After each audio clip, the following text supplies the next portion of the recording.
नमस्ते मित्रों, सभी को जय श्री राम। आज हम जानेंगे सनातन धर्म और मनुस्मृति में महिलाओं के विषय में क्या बताया गया है। स्वघोषित लिबरल नारीवादी तथा तथाकथित अम्बेडकरवादी हमेशा चिल्लाते रहते हैं कि सनातन धर्म में नारी का सम्मान नहीं है। लिबरल इस बात को लेकर भी चिल्लाते हैं कि मनुस्मृति महिलाओं के खिलाफ है, लेकिन इन लोगों ने मनुस्मृति पढ़ी ही नहीं है। बस इनको तो हिंदू धर्म ग्रंथों व सनातन धर्म को बदनाम करना होता है, इसलिए झूठी खबर फैलाते हैं। आज आपको वास्तविकता बता दें कि हिंदू धर्म में नारी की महानता कितनी है। यत्र नार्यस्तु पूजयते रमन्ते तत्र देवता, यत्रेस्तु न पूज्यन्ते सर्व स्त्रः अफलः क्रिया। मनुस्मृति 3:56। अर्थात जिस समाज या परिवार में स्त्रियों का सम्मान होता है वहाँ देवता अर्थात दिव्य गुण और सुख समृद्धि निवास करते हैं, और जहाँ इनका सम्मान नहीं होता वहाँ अनादर करने वालों के सभी काम निष्फल हो जाते हैं। पिता, भाई, पति या देवर को अपनी कन्या, बहन, स्त्री या भाभी को हमेशा यथा योग्य मधुर भाषण, भोजन, वस्त्र, आभूषण आदि से प्रसन्न रखना चाहिए और उन्हें किसी भी प्रकार का कलेश नहीं पहुंचाने देना चाहिए। मनुस्मृति 3:55। जिस कुल में स्त्रियां अपने पति के गलत आचरण, अत्याचार या व्यभिचार आदि दोषों से पीड़ित रहती है वह कुल शीघ्र नाश को प्राप्त हो जाता है, और जिस कुल में स्त्री जन पुरुष के उत्तम आचरण से प्रसन्न रहती है वह कुल सर्वदा बढ़ता रहता है। मनुस्मृति 3:57। जो पुरुष अपनी पत्नी को प्रसन्न नहीं रखता उसका पूरा परिवार ही अप्रसन्न और शोकग्रस्त रहता है, और यदि पत्नी प्रसन्न है तो सारा परिवार प्रसन्न रहता है। मनुस्मृति 3:62। पुरुष और स्त्री एक दूसरे के बिना अपूर्ण है, अतः साधारण से साधारण धर्म कार्य का अनुष्ठान भी पति पत्नी दोनों को मिलकर करना चाहिए। मनुस्मृति 9:96।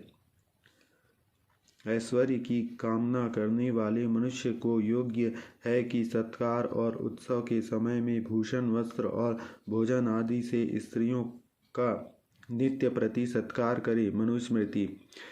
पुत्र पुत्री एक समान। आजकल यह तथ्य हमें बहुत सुनने को मिलता है। मनु सबसे पहले वह संविधान निर्माता है जिन्होंने पुत्र पुत्री की समानता को घोषित करके उसे वैधानिक रूप से दिया है। पुत्रेण दुहिता समः। मनुस्मृति 9:130। अर्थात पुत्र पुत्री के समान है, पुत्री पुत्र के समान है। पुत्र पुत्री को पैतृक संपत्ति के समान अधिकार मनु ने माना है। मनु के अनुसार पुत्री भी पुत्र के समान पैतृक संपत्ति के में भागी है। यह प्रकरण मनुस्मृति के 9:130 और 9:192 में वर्णित है। आज समाज में बलात्कार, छेड़खानी आदि घटनाएं बहुत बढ़ रही हैं। मनु नारियां के प्रति किए अपराध जैसे हत्या, अपहरण, बलात्कार आदि के लिए कठोर दंड, मृत्युदंड व देश निकाला आदि का प्रावधान करते हैं। संदर्भ मनुस्मृति 8:323, 9:232, 8:342। नारियों के जीवन में आने वाले प्रत्येक छोटे बड़े कठिनाइयों का ध्यान रखते हुए मनु ने उनके निवारण हेतु स्पष्ट निर्देश दिए हैं। पुरुष को निर्देश है कि वे माता, पत्नी और पुत्र के साथ झगड़ा ना करें। मनुस्मृति 4:180। इन पर मिथ्या दोषारोपण करने वाले इनका दोष होते हुए त्याग वाले पत्नी के प्रति वैवाहिक दायित्व व निभाने के लिए दंड का विधान है। मनुस्मृति 8:274। मनुस्मृति की एक विशेषता और है वह यह है कि वे नारी की असुरक्षित और अमर्यादित स्वतंत्रता के पक्षधर नहीं हैं और न उन बातों का समर्थन करते हैं जो परिणाम में अहितकर है। इसलिए उन्होंने स्त्रियों को चेतावनी देते हुए सचेत किया है कि वे स्वयं को पिता, पति, पुत्र आदि की सुरक्षा से अलग न करें, क्योंकि एकाकी रहने से दो कुल की निंदा होने की आशंका रहती है। मनुस्मृति 5/149। इसका अर्थ यह कदापि नहीं है कि मनु स्त्रियों की स्वतंत्रता के विरोधी हैं। इसका निहितार्थ यह है कि नारी की सर्वप्रथम सामाजिक आवश्यकता है सुरक्षा की। वह सुरक्षा उसे चाहे शासन कानून प्रदान करे अथवा कोई पुरुष या स्वयं का सामर्थ्य। उपयुक्त विश्लेषण से यह स्पष्ट होता है कि मनुस्मृति की व्यवस्थाएं स्त्री विरोधी नहीं हैं, वे न्यायपूर्ण और पक्षधर रहित है। मनु ने कुछ भी ऐसा नहीं कहा जो निंदा अथवा आपत्ति के योग्य हो।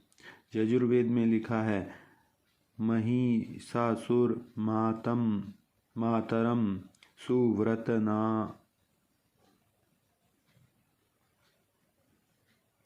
महिमुषुमातरं सुव्रतनामृतस्य पत्नीमिव वासे हुवेम तुच्छी छत्रमजारन्त्यमरुचि सुशर्मणादितं सुप्राणितम्।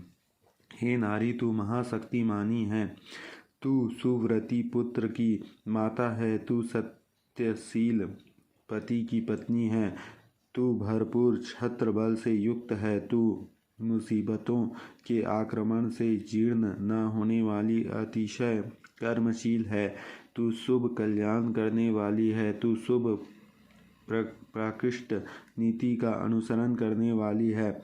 आपको बता दें कि हिंदू धर्म में देवता हैं तो देवी भी है, साधु है तो साध्वी भी है, तपस्वी है तो तपस्विनी भी है, पुजारी है तो पुजारिन भी है।